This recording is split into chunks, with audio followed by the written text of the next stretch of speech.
नमस्कार, मी पंजाब डक। आज आहे 27 जुलै 2025 आणि मी आहे आमच्या इथल्या कसुरा नदीवर पाहू शकता असा पूर गेलेला आहे। सगळ्या शेतकऱ्याचं आतोनात नुकसान झालेलं आहे। तर शासनानं खरं तर या शेतकऱ्याला मदत करायला पाहिजे।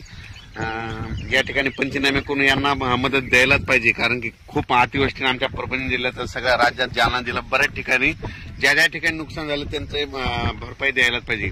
आणि आज या ठिकाणाहून मी शेतकऱ्यांसाठी एक खास करून एक आनंदाची बातमी देणार आहे, कारण की राज्यामध्ये उद्या 28 तारखेला म्हणजे उद्या सोमवारी सूर्यदर्शन होणार आहे। पाऊस थोडी विश्रांती घेणार आहे, म्हणून हा अंदाज लक्षात यायचा। राज्यात सांगायचं झालं तर पूर्व विदर्भ, पश्चिम विदर्भ, दक्षिण महाराष्ट्र, उत्तर महाराष्ट्र, कोकणपट्टी, खानदेश जवळपास 4-5 दिवस सारखा पाऊस चालू होता।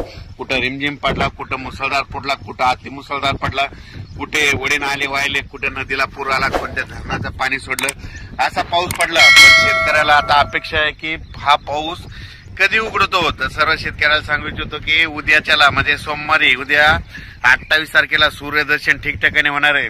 29 तारखेला आणखीन खूप ठिकाणी सूर्यदर्शन होणार आहे, म्हणून हा अंदाज लक्षात घ्यायचा।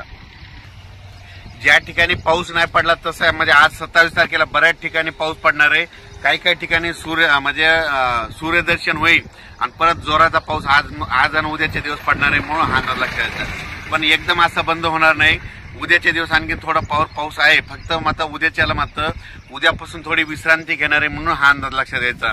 शेतकऱ्यांना एक विनंती, आता काय करायचं, 28 तारखेच्या नंतर सूर्यदर्शन झाल्याच्या नंतर तुम्ही काय करा, जवळपास 11 तारखेपर्यंत 11 ऑगस्ट पर्यंत म्हणजे पाऊस विश्रांती घेईल। मग तितक्यामध्ये तुम्ही शेतीचे कामे करून घ्या, फवारणी करून घ्या, खत घालून घ्या, कारण की राज्यामध्ये जवळपास 10-12 दिवस विश्रांती पावसाची राहील।